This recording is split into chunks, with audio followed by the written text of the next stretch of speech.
everyone, welcome to the channel. In this quick tutorial, I'll show you how to change where Microsoft Store apps are installed on Windows 11.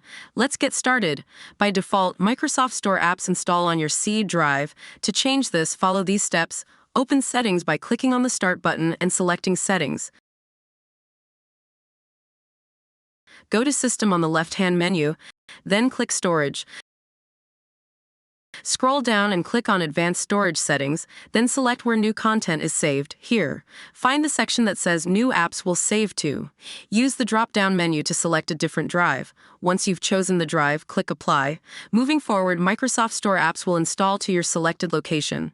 And that's it! You've successfully changed the installation location for Microsoft Store apps. If you found this video helpful, don't forget to give it a thumbs up and subscribe for more Windows 11 tips. Got questions? Leave them in the comments below. Thanks for watching, and see you in the next video.